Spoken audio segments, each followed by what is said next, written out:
Hello, everybody, and welcome back to Odin's movie blog. I am the critic who is a cynic. Hope you're doing well. And today we got to talk about the Rise of Skywalker because this movie is now making much less than what was originally anticipated, which means this film is underperforming in every single part of the world, not just in China, not just in the US, but all over the world. And we're going to talk about that today and what that means for what is likely going to be the final result of this movie and what that means overall for whether the film is going to actually make any profit, or could it potentially break even, or could it even, in a world, lose money. And it's looking more and more that that is very likely to happen if indeed these numbers currently hold, which we will not be able to know until we get those week 2 numbers and see what percentage drop off from week one to week 2 that we actually end up getting. Sorry, I'm kind of tripping over my words today because this is just exciting to me. Because one, I love talking about box office numbers in the first place, but two, the fact that all of the shills in the media have gone after people like me for saying that I'm even suggesting that the film could flop, that I'm even suggesting that the film could lose money,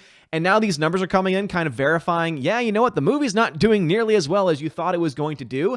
It just makes me very happy at this point in time. So let's talk about these numbers right now. So the domestic opening came in around $175.5 million. Some estimates have it at $174 million. Either way, the original estimates had it between $185 to $215 million. It was actually at one point was projected to be around $225 million in the top end range. So this is coming in well below those expectations. Even though Disney claim that the film, we only think the movie's going to do 160, 165. They have to do that. Every studio has to come in underneath what they know their film's going to make because it looks better for them to have been under projecting their film than to over project their film. And so many studios tend to try and lowball their numbers more so than anything else because it makes them look better in the long run. But the film only made $175 million domestically, while overseas it made a whopping $198 million, which is not the number they were looking for. The actual total was $373.5 million, which is well below the last episodic film, which was The Last Jedi, which, for those that can't remember, made $450 million overall for its opening weekend numbers. That puts it right now as the 8th highest opening of all time. The 8th highest worldwide opening weekend of all time. And if we are to look at this number, and it's not likely that this number is going to shift much between now and Monday, that would mean that this movie, before adjusting for inflation, would fall just above Iron Man 3. Just above Iron Man 3 as the 16th highest grossing film, opening weekend rather, of all time. That's not good. For a Star Wars movie to come in just above Iron Man 3, that's miserable. That's awful. Not to mention when you do a little bit of the math and you realize, oh my goodness, this movie might not make $1 billion. You heard me right. You know, the other day I was talking about how I thought it was possible, that there was a world, that there was a 20% chance that the film wouldn't make $1 billion. Now I'm at 50-50. There is now a 50% chance that this movie will make less than $1 billion. Now, how do I get that number? Well, I did this math over on the Geeks and Gamers channel, so make sure you go check out that video. But I want to do it for my people over here too, because you all know that I like to do the maths, and it's fun to do the math. So let us take that number, $373.5 million, and that is the total for the opening weekend of The Rise of Skywalker. So what is the most recent film that we have to compare that to? That's right, it would have to be The Last Jedi, which, as we saw on Wikipedia, some people would say, oh, you're using Wikipedia, that's not a valid source. I agree, but don't worry, I double-checked the source because you have to know this, that Wikipedia is not a very reliable source, except when you look to the sources and double-check them and verify those sources, then you can see whether or not they are reliable or not. But anyway, it made around $450 million in its opening weekend. So that would put the number at 83.3, which means that the number overall would be just about 17% less. So $373.5 million is 17% less than what The Last Jedi made in its opening weekend. So let's take that number of 17%. What if the Star Wars movie continues to perform the way it is? There's no change. So I'm not saying, there obviously could be a situation where it makes more than expected. It could be making less than expected too. But let's assume that it stays around that 17% difference. If that number holds, well, what is a 17% difference from $1.3 billion? Well, let's do the math on that. We multiply that by 1.7, 17%. And we get this number, $221 million.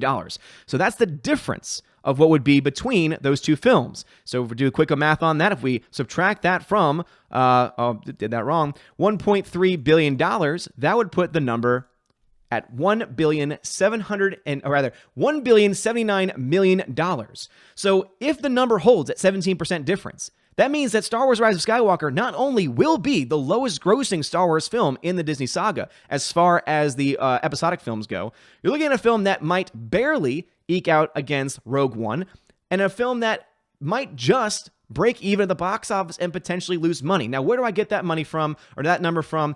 Obviously, you all know, if you've been watching me for a while now, that recently, thanks to my friend JJ, who's a good subscriber of the channel, he recommended me trying to put all this into a form. I've put this all into an Excel sheet. And you can actually follow this Excel sheet every week over on my website, ombreviews.home.blog. Yes, it's a mouthful, but at this time, with work and everything like that, I don't have time to put money and energy into the site to make it more than what I want it to, to make it into what I want it to be. But for right now, for everything that's free and available to us, I would say this is a pretty interesting way of looking at it. So right now, as you can see, $373.5 million worldwide total. Now, when we get those second weekend numbers, that's when I'll be able to crunch in what the minimum total and maximum total of how much the film is likely going to make by the end of its run will be. So if this number comes in at week 2, very low, and we're looking at it just being around $500 million, that means that the minimum and maximum projections are not going to look very good for the film. Now, of course, we're not there yet, so take that with a grain of salt. Obviously, the numbers can come in much better. We could see a very small drop-off, especially since next weekend there really is no competition for it. But just because there's no competition for it doesn't mean that it's a guaranteed success, because you could just have a bunch of people say, hey, there's nothing else out right now. I'm just not gonna go see anything. So you could have just a bunch of people staying home rather than going to the theater and saying, well, I have to see this right now because it's the only big budget film out. If you see and catch my drift. So we do have some budget estimates here. So the numbers being thrown around right now are around $300 million. And this number to me just doesn't sit right, seeing that The Last Jedi cost around $308. Some have it as even up to $317 million for the budget. And if you're going to tell me that The Last Jedi cost more than The Rise of Skywalker, cost more than the final film in the Skywalker saga, I will not believe you. I'm sorry, but that common sense just dictates that's not the case. So I'm going to be, I think, pretty fair with the budget. Some people might say it's higher than this. I think that this is being fair, and that's $350 million for the production budget. Well, if you multiply that by 1.5, you get the total cost with marketing, because that is usually the standard by which most studios act. You take your budget and you say, okay, we can spend this much money on marketing, and again, most studios tend to follow that number. It could be higher, could be lower, but it's usually a pretty good rule of thumb.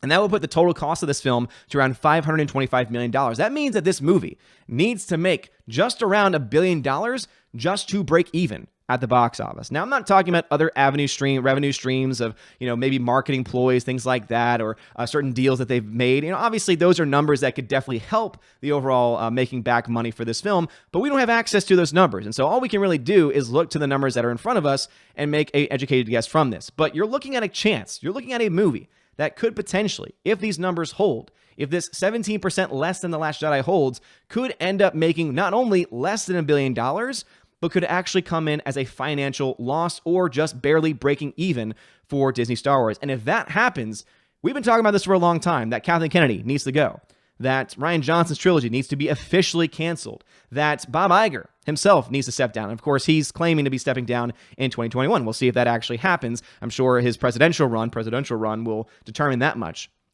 But if these numbers come in the way that they seem to be, if these numbers hold, if these underperforming numbers continue to remain consistent, we're looking at a situation where not just you're dealing with a financial loss or a financial breaking even point for Disney, you're looking at possibly the end of Kathleen Kennedy and others, because it's one thing to have $200 million lost from Solo, #Solo lost money. It's another to have what's supposed to be the biggest movie of 2019, or one of the biggest movies of 2019, coming in at a financial loss. And that, to me, says everything that I need to know about the current state of Disney, the current state of Lucasfilm, and the current state of Star Wars. Yeah, The Mandalorian's great. Yeah, we have a lot of fun with it. But this is where the money's always been, and this is also where the biggest heartbreak has been for many fans of the franchise. But what are y'all's thoughts about this? Is there something that I missed in these numbers? Obviously, once we get some international breakdowns, we don't have any updates yet for these markets, because the next thing I plan to do, and I'll probably do a video about this sometime, I don't know if I'll be able to get to it this week. If the numbers come in today, I'm going to do probably videos and have them set to release over the next few days, comparing the numbers, because Australia and as far as the biggest countries go for what Star Wars has been making over the past several years, or the markets that it's done the best in, Australia, Germany, France, and the UK have pretty much been the highest numbers, the highest grossing countries in the world for this franchise. And so what I plan to do is compare the box office numbers, the official weekend openings of those countries, comparing those to The Last Jedi, and maybe even doing some percentages of those, because that might give us a better understanding of if it's underperforming in Australia, UK, etc., in the United States, and every place that it's in the world, then that tells us very clearly that it's underperforming all these places. That tells us, one, it will factually not be able to make more than the Last Jedi did, and two, it helps to pretty much back up what we're saying here about how the film could potentially lose money. But let me know your thoughts about that and all the things we talked about in the comment section below. If you like this video, smash that like button, give us a subscribe. It helps us a lot. You're amazing, beautiful people. Have a wonderful day, and as always, God bless.